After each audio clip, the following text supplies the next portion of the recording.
Hello dear viewers, I am very happy to see you again in today's episode. First of all, I wish you a day full of joy, positive energy, and peaceful moments with family, friends, and loved ones. In this episode, we will enter a very special and tense situation. Alex, a young man always standing between difficult decisions, will listen to his mother and accept an arranged marriage with another woman.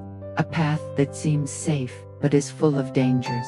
On one side is the powerful mother, carrying heavy expectations about tradition and family honor. On the other side is Tuna, the girl Alex loves with all her heart, with whom he overcomes many challenges. In the struggle between filial piety and heart, between duty and desire, will Alex choose to sacrifice or fight for love? I believe that what is about to happen will make you nervous, breathless, and finally overwhelmed with emotions. And I'm sure these episodes won't disappoint you. This morning, instead of stopping by the factory to inspect the batch of fruit as usual, Alex decided to change his schedule. He told everyone, "Today I want to go to the cassava field myself to see how things are." A seemingly simple decision, but it contained many deep thoughts in his heart. Next to him was his assistant, holding a notebook, occasionally asking a few short questions, but Alex barely responded, his mind wandering to a faraway place, where there was the figure of a girl named Tuna. He remembered her smile, her gentle eyes, every time they sat under the tree behind the house, talking about their future dreams together. Everything was genuine, pure, and full of hope. But then, that image was immediately erased by his mother's stern voice, ringing clearly in his mind. "You have to listen. Love is fleeting, but family and honor are long-lasting." Perhaps, in his mind, those rows of cassava were not only a part of his work, but also a place to entrust his family's expectations. He remembered his mother's advice from yesterday, words full of weight, revolving around marriage, duty, and future path. Each word seemed to echo somewhere in his head, making it difficult for him to escape the heavy feeling. The rows of green cassava stretched out, neat and straight. The wind blew from the mountainside, carrying the smell of new soil mixed with the pungent scent of cassava leaves. He bent down and scooped up a handful of soil into his hand. The soil was loose, moist, and fertile, a sign that the upcoming crop could be bountiful. His assistant quickly opened his notebook, taking notes of each comment, occasionally looking up at him as if waiting for instructions. Alex walked slowly between the rows of plants, carefully observing every small detail, which leaves were wormy, which roots were weak, how moist the soil was. That meticulous look not only shows the responsibility of a manager, but also serves as a way for him to find peace in his work, to forget the turmoil in his heart. Amidst the sound of wind and rustling leaves, Alex suddenly stopped. He looked towards the horizon, where the sunlight was gradually brightening. A question flashed through his mind that he could not easily find an answer to. Can he fulfill his family duties without losing the love of his life? It was a simple morning, but it contained within it a premonition of the upcoming changes. And today's journey on the cassava field, perhaps, was just the beginning of the difficult choices that Alex had to face.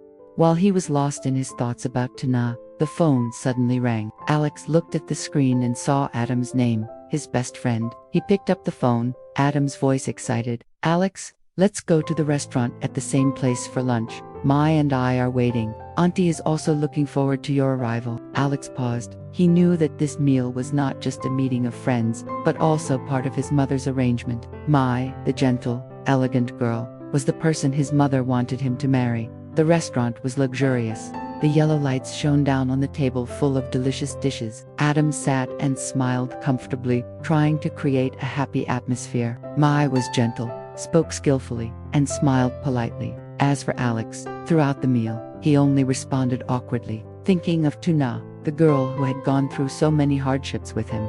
His mother was not present, but her words still echoed around the table. "You need a perfect wife who knows how to take care of the family." Alex was silent, sipping his water. His mind was torn. The meal seemed to have passed in polite conversation, suddenly becoming heavy when Mai gently put her chopsticks down on the table. Her eyes looked straight at Alex, her voice soft but firm. Alex, I know your aunt is very worried about you, and I also really want to have a warm family. If you don't object, I want us to be able to go further. I hope you will think about marrying me. The words echoed in the luxurious space that Alex felt like a thunderbolt. He looked at her smile, still gentle, her face without any calculation, but his heart trembled. Her every word was like invisible strings, tightly wrapping around him, forcing him to face the truth that he had wanted to avoid for so long. Adam paused, looked up at his friend. There was a hint of worry in his eyes. He knew who Alex's heart belonged to, but he also knew that the pressure from his family could leave his friend with no way out. Alex put the glass of water on the table, his hands trembling slightly. The image of Tuna immediately flooded back, the clear smile, the eyes full of hope, the warm handshake whenever he was tired. Compared to Mai, who was perfect to the point of being flawless, Tuna was genuine, full of flaws but full of love. You are truly a good girl. But Alex's voice choked, his eyes slightly red. Mai waited silently. Outside the glass door, the streets were still bustling, but in Alex's heart there was a big storm. He knew that if he refused, he would disappoint his mother, hurt Mai, but if he nodded, he would betray his love.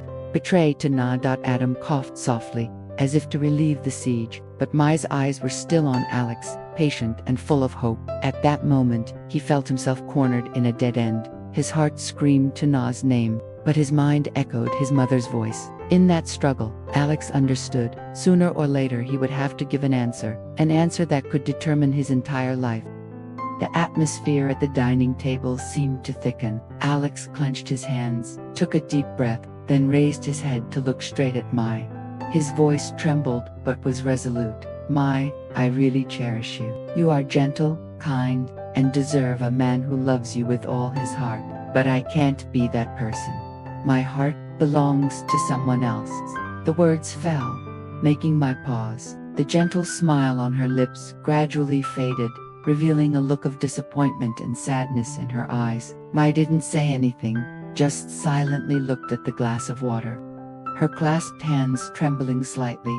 Alex looked at Adam, his best friend who had been sitting quietly all this time. He knew clearly that, behind that carefree appearance, Adam had secretly had feelings for Mai for a long time, and perhaps only Adam could give her the sincere warmth that he couldn't give. Adam, I think, if anyone truly deserves to be with Mai, it's you, Alex said softly, as if it were a message. Adam was stunned, and Mai suddenly looked up, her eyes red. The story suddenly turned, leaving all three people's faces with an indescribable confusion. Alex felt his heart being torn in two, but he knew this was the only choice to not betray his true feelings. But Mai was disappointed, Adam was confused, and Alex only had a huge void left in his heart. Meanwhile, in a small, peaceful corner of town, Tuna quietly cleaned her simple house. The afternoon sunlight passed through the old wooden doorframe, casting long streaks of light on the brick floor, making each minute seem to pass slowly. She stopped, raised her head to look out at the small alley leading to Alex's house. In her heart, a familiar longing arose, her eyes lit up with a faint hope. Today, will he come? Every sound of a wheelchair outside the alley, every dog barking in the distance made her heart tremble with anticipation. And then, suddenly, Tuna saw Alex's silhouette appear briefly at the end of the alley. But he just stood there for a long time, looking towards her house, and then turned and walked away. At that moment, Tuna's heart ached. The hope in her eyes turned into an indescribable confusion. But when she had just turned back inside, suddenly the familiar footsteps rang out. Alex had returned.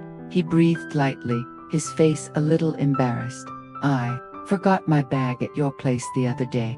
I just stopped by to pick it up. Tuna was stunned for a moment, then her lips curled into a smile. The excuse he gave was so clumsy that she fully understood. It was just a reason for him to have the chance to see her again. She walked inside, took the small bag placed on the wooden shelf, and handed it to Alex. Their fingers accidentally touched. A warm current ran through their bodies. Both were silent for a moment. Their eyes exchanged more than words. Alex gently held Tuna's hand, his voice lowered.